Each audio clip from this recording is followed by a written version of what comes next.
aussi pas mal des personnes qu'on a vues dans le film. Comment toi tu l'as vécu, voilà, la découverte du film?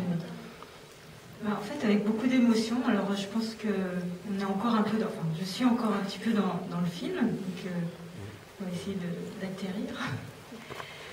Oui, c'est un film qui me touche parce que je connais certains des protagonistes et le réalisateur aussi, et puis parce que j'ai vécu un certain nombre de choses aussi, donc c'est d'une façon sensible. Et puis, le message véhiculé par ce film aussi est très touchant. Et bon, il y a beaucoup de choses, je ne sais pas par où commencer, alors je vais peut-être vous demander de l'aide et par le jeu des questions, remarques, réponses, on va peut-être avancer dans un débat. Voilà. Alors, est-ce qu'il y a une première question? Moi, j'ai une question toute bête. Il est toujours vivant, Claude Lorius?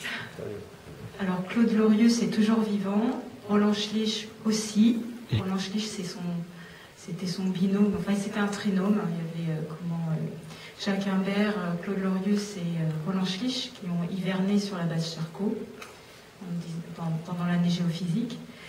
Et ils sont tous les deux... Donc, Jacques Imbert est décédé. Mais par contre, Roland Schlich et Claude Lorius sont encore en vie et actifs. Chacun à leur façon. Et voilà, donc ils sont toujours... Parce qu'il y a un truc que je ne comprends pas, c'est pourquoi on ne les voit pas plus souvent à la télé ou à témoigner ou des choses comme ça. Ils ont quand même des choses formidables. Je crois qu'il faut passer le micro parce qu'on ne comprend pas la question. Donc, monsieur demandait pourquoi on ne les voit pas plus souvent à la télé. Pour leur témoignage de vie, etc.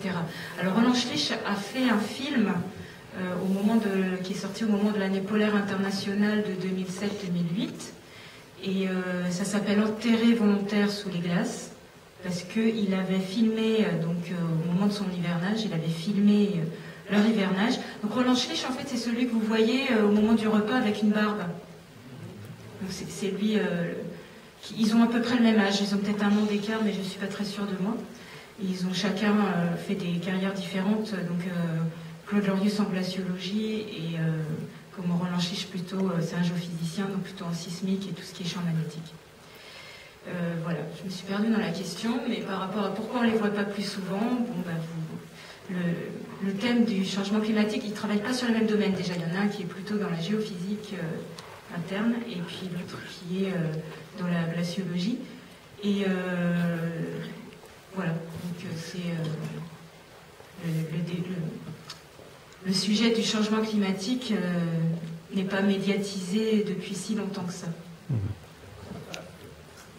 Je vais vous apporter. Je vais faire quelques commentaires, je suis très sensible à ce film. Claude Lorius avait sorti un bouquin que j'ai dévoré avec plaisir, on le trouve à la médiathèque de Saint-Malo. Et j'ai l'impression que c'est un remarquable scientifique, pas un fantastique communicant. Et dans notre société de communication, il a mis la priorité au travail scientifique. Et comme le laisse entendre le film, il a dû être écœuré de la mauvaise foi du climato-scepticisme piloté par les lobbies du pétrole. C'est effrayant comme notre société de communication s'est laissée embobiner par le climato-scepticisme. Alors je voudrais vous raconter quelque chose. En 1837, un savant suisse qui travaille sur les poissons fossiles avec Cuvier fait une conférence annuelle à Neuchâtel. Tout le monde croit qu'il va nous parler des poissons fossiles. Il parle des glaciers. Il n'invente pas, mais c'est la première apparition du glacier comme objet scientifique. 3 ans après, il sort un bouquin magistral qui s'appelle Les glaciers. Pendant 15-20 ans, il va se heurter au glacio-scepticisme. À chaque opposant, chaque géologue qui vient lui dire « c'est pas vrai ton truc, c'est pas possible qu'il y ait des glaciers si loin ». Il montre les preuves sur le terrain. Et il gagne. D'ailleurs, tout le monde sait aujourd'hui qu'il y a eu des calottes polaires. À l'époque, en 1837, 37-40, on ignorait tout du continent antarctique. On ignorait tout du Groenland. Donc, l'humanité a progressé dans sa connaissance.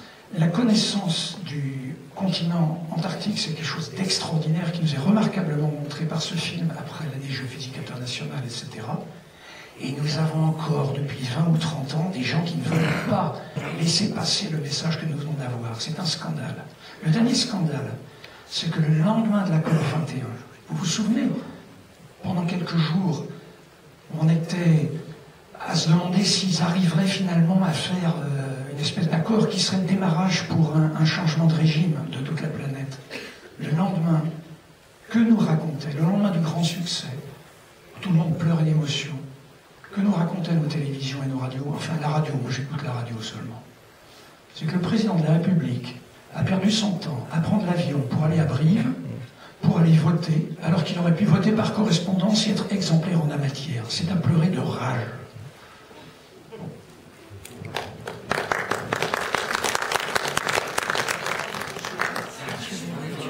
Alors, permettez-moi, j'en profite, je saisis l'occasion pour ceux que ça intéresse.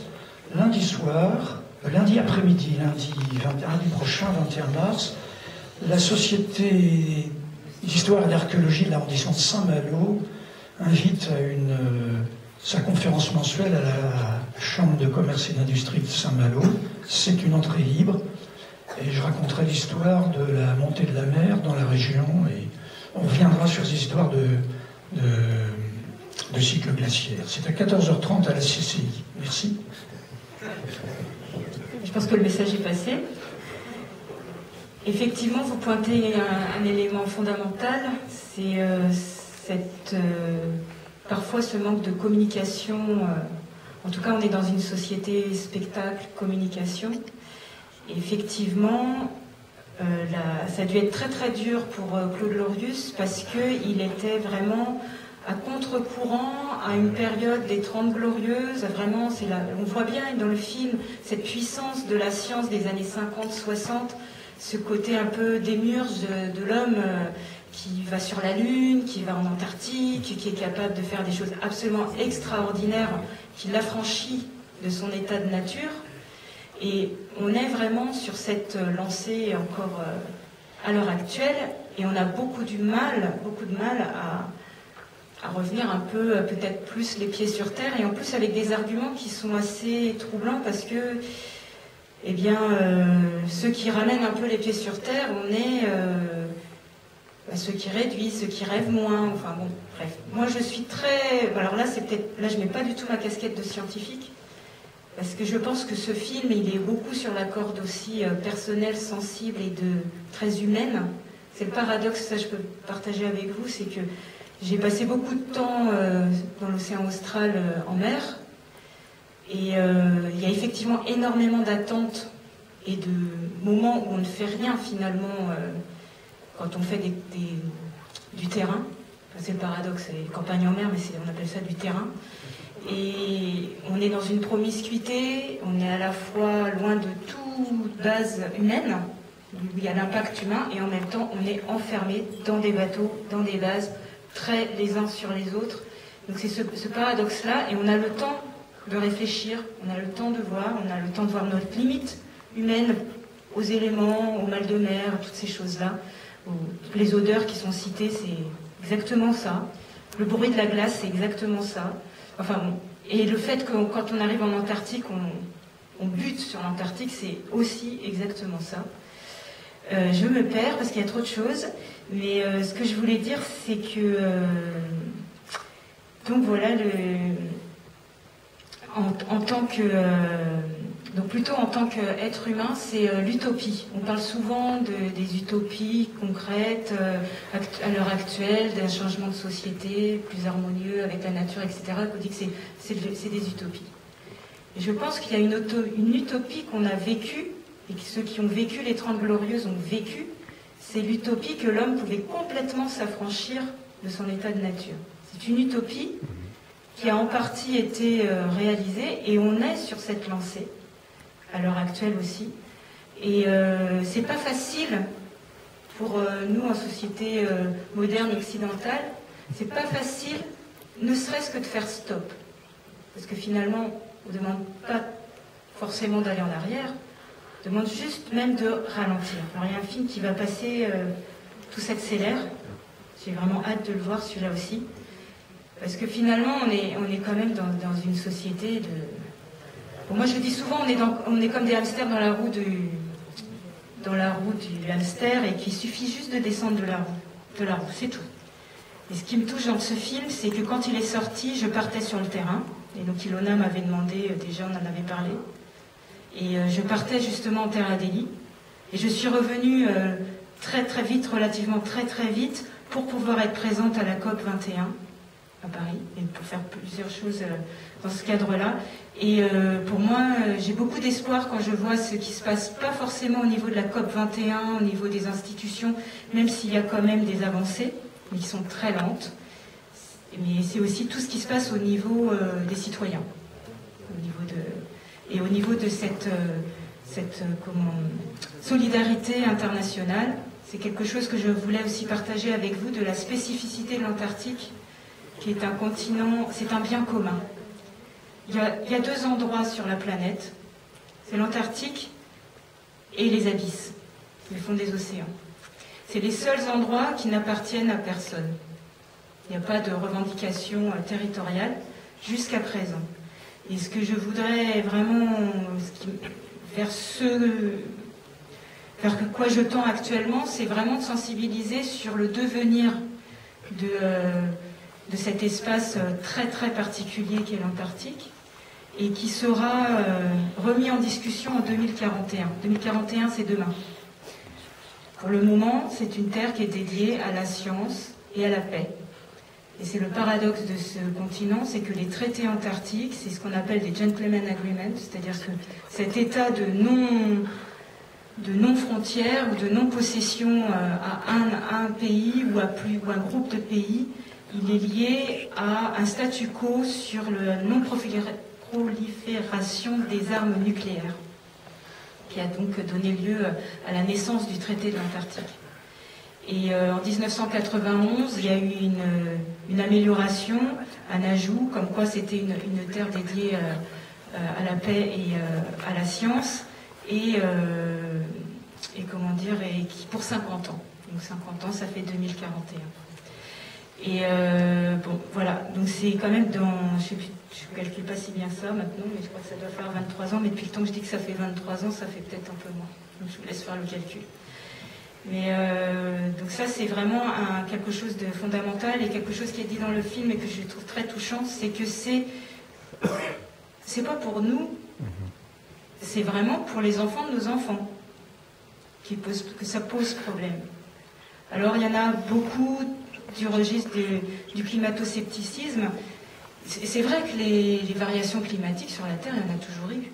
C'est vrai qu'on peut dire que ça peut paraître très prétentieux de se dire que l'homme, lui, cette petite espèce, est capable de transformer le climat de façon rédhibitoire. Là où les espèces qui vont être le plus impactées, ça va être nous-mêmes, et puis toutes les espèces qui nous sont proches. Mais au niveau du vivant sur la Terre, le vivant va évoluer. Par contre, est-ce que ça nous sera favorable ou pas, c'est une autre question. Et là, ça met en jeu le devenir de nos petits-enfants et de nos enfants. Et je vais vous laisser...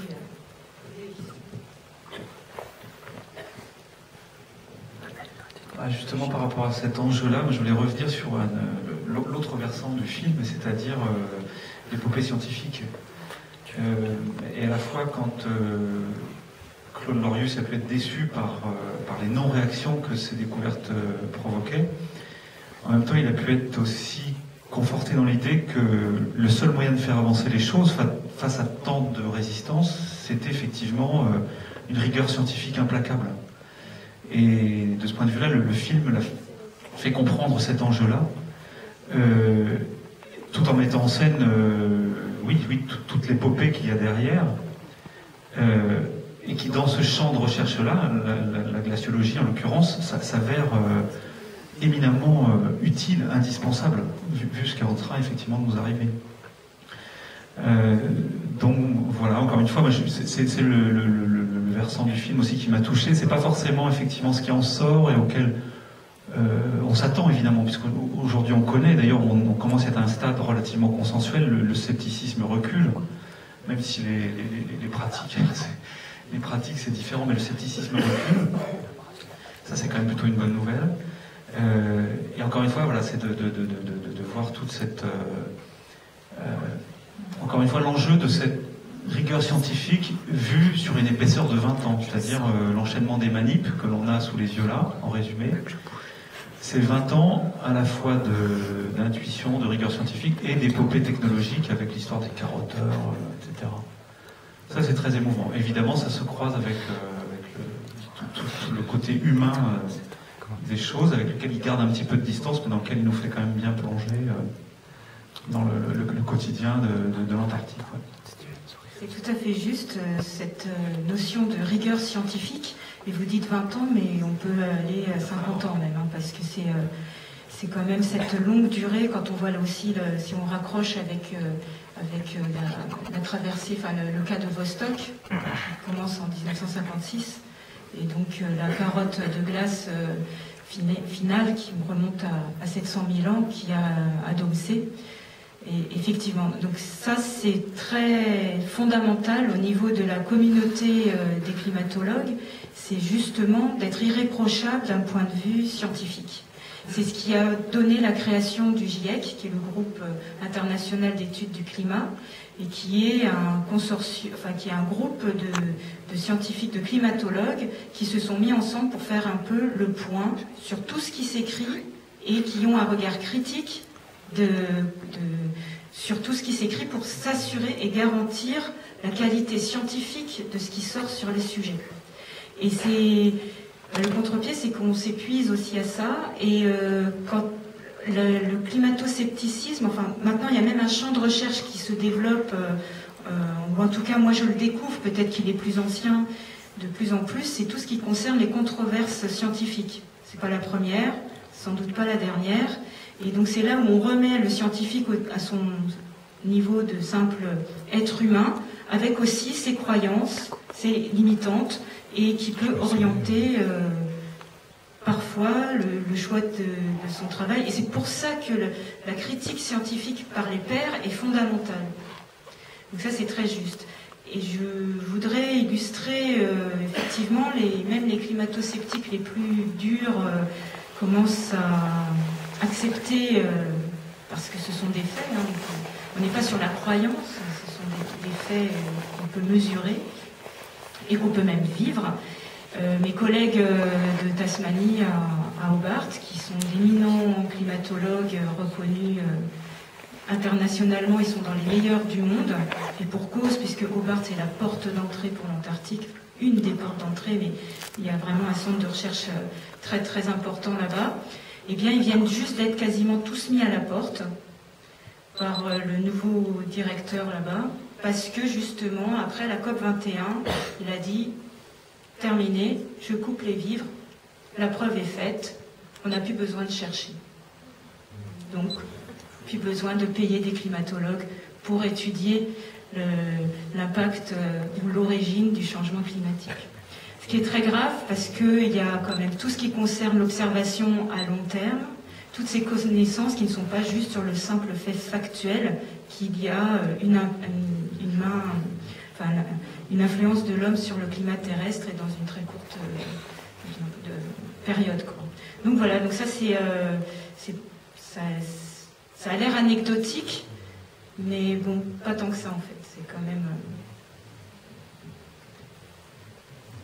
Oui, bonsoir. Je voudrais revenir, ou du moins partir de la conclusion du film qui pose la question, maintenant que vous savez, qu'est-ce que vous allez faire? Et la question qu'on peut se poser, c'est qu'est-ce que chacun d'entre nous va faire? Je pense que la solution, elle ne viendra pas d'en haut. Je pense qu'on n'a pas le temps que les experts se mettent d'accord ou arrivent à se convaincre. Mais je pense qu'elle commence avec ce que chacun peut faire autour de lui, à titre individuel, à titre d'environnement, à titre de voisinage, ce qu'on appelle le comportement citoyen responsable. Je pense que c'est bien ces films, ce genre de films, qui montrent. Donc, Je veux dire que si on reste comme ça, on va disparaître extrêmement intelligent. On aura connu plein de choses. Par rapport à tous ces films, pour ceux qui ont vu, il y a un film qui m'a donné un fantastique mouvement d'espoir, et qui s'appelle Demain. C'est le premier film, enfin, qui montre que des citoyens dans le monde se sont dit ça ne viendra pas d'en haut, et je suis d'accord avec eux, et les initiatives sont parties d'en bas. Je crois que c'est le premier film où je sors de la salle en me disant il y a quelque chose de bien, il y a un espoir, etc. Parce que les autres montrent, oui d'accord, ils montrent, ils sont beaux, ils sont esthétiques, je ne vais pas critiquer, il y a Marcus Bertrand et d'autres, mais je veux dire que Demain tranche pour moi, avec tout ce qu'on a vu jusqu'à présent, parce que ça donne enfin une piste, une fantastique piste d'espoir, et je crois que ça nous responsabilise, ça nous retourne la question vers nous-mêmes, plutôt que de dire qu'est-ce qu'ils vont faire pour nous, c'est peut-être déjà qu'on commence à se dire qu'est-ce qu'on peut faire nous-mêmes pour nous. Voilà, merci. Il y a aussi les films de Muriel Robin. Je ne dis pas le prénom, je pense pas. Mais enfin, merci. Et justement, où c'est orienté solution. Je pense qu'on est aussi, on peut être accablé par cette situation que finalement, parce que on le sait depuis très longtemps, hein, même au 19e siècle, déjà il y avait des détracteurs sur tout ce qui est modernisme, et on pouvait faire des projections quand on a une croissance ou quand on a qui est basée sur des ressources limitées. C'est assez rapidement, on voit que ce n'est pas pérenne, à moins de viser de partir s'implanter sur une autre planète, ce qui est dans beaucoup de pensées de certaines personnes. Si vous prenez certains écrits de Jack London, début du siècle dernier, début du XXe siècle, il y a les nouvelles du futur aussi, hein, qui prédisent ce qu'on vit, entre autres.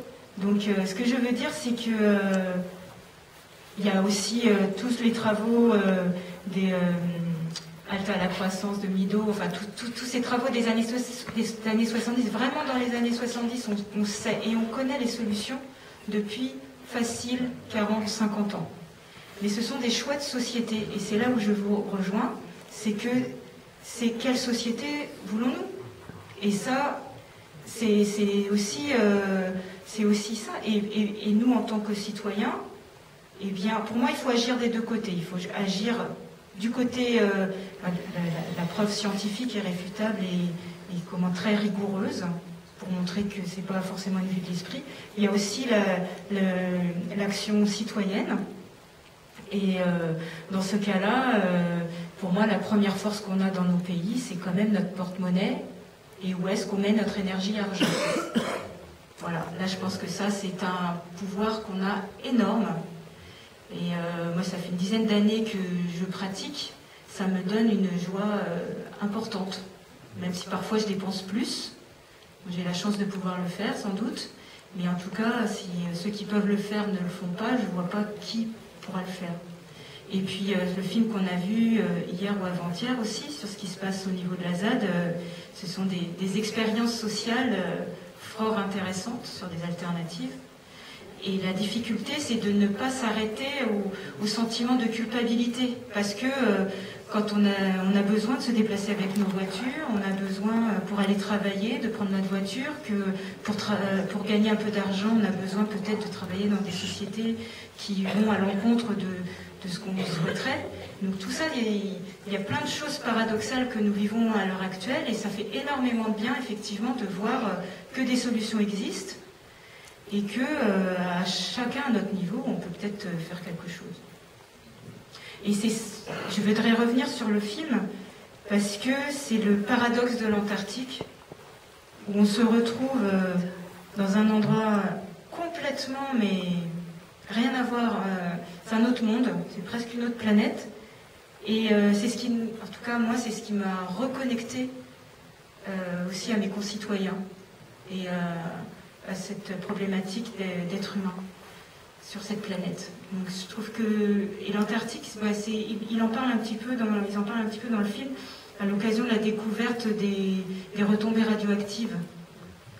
Parce qu'il y a, quand on va en Antarctique, il y a un côté, on fuit un peu, on va s'isoler, on fuit. Ce qui est fascinant en Antarctique, c'est que c'est une zone de non-bruit. Il n'y a pas de bruit. Donc c'est le silence, une fois qu'on est descendu du bateau. C'est le silence, c'est l'absence, les odeurs tout est très diffus, tout est très subtil, et en fait ça fait des silences assourdissants, vraiment. Donc ça c'est aussi quelque chose que je voulais partager avec vous. Oui, je voudrais dire une chose par rapport à ce film, que c'est un film prodigieux et éblouissant. Prodigieux parce que, tout d'abord, parce que, évidemment, c'est une épopée, comme ça a été dit. Et quand on voit les moyens techniques, c'est assez fascinant. Éblouissant parce qu'évidemment, ça nous porte très loin dans notre esprit, notre cœur, l'émotion que ça dégage, et les enjeux, évidemment, qui sont à la clé. Je pense que ce serait très utile que ce film soit vu par les adolescents, dans les écoles, dans les universités. Il a été question du climato-scepticisme, pardon. Évidemment, oui, on a entendu beaucoup de plateaux de télévision parler de cet enjeu, de ce climato-scepticisme. Maintenant, sur la question d'agir, il est clair que ce sont les citoyens qui pourront faire basculer les choses. Ce sont les groupes de citoyens partout. Et on pourra passer par-dessus ce pouvoir actuel, je pense. On y arrivera. Parce qu'il est piégé dans des questions de géopolitique, de rapport de force, de compétitivité, avec les systèmes financiers, tout ça à la clé, etc. Donc plus il y aura des actions organisées et puissantes, effectivement, on pourra faire changer quelque chose. En tout cas, commencer à faire basculer. Parce qu'à un moment donné, il faut que ça bascule dans un autre sens. Il faut que ceux qui ont le pouvoir actuellement, qui croient que ça va continuer comme cela, eh bien, à un moment donné, ils se sentent quelque part déstabilisés et un peu dépossédés de leur certitude. Alors, agir, voilà, je crois à cela. Et on pourrait donner des petits exemples comme cela de ce qui se passe dans notre pays dinant, des aberrations. On pourrait faire une liste à la Prévert. Par exemple, je ne vais pas faire une liste, mais ne serait-ce que le goudron qu'on étale partout. Eh bien, allez dans les petits villages autour de Dinan, vous verrez la surface de goudron qui est étalée. On pourrait faire autre chose à la place. C'est de l'argent, c'est de l'économie qui pourrait aller vers des artisans qui produisent des choses de qualité. Voilà, donc il y a toute une réappropriation du processus de la citoyenneté et du travail en communauté, mais j'ajoute avec des règles, bien sûr, pour ne pas être ridiculisé par le pouvoir en place. Merci.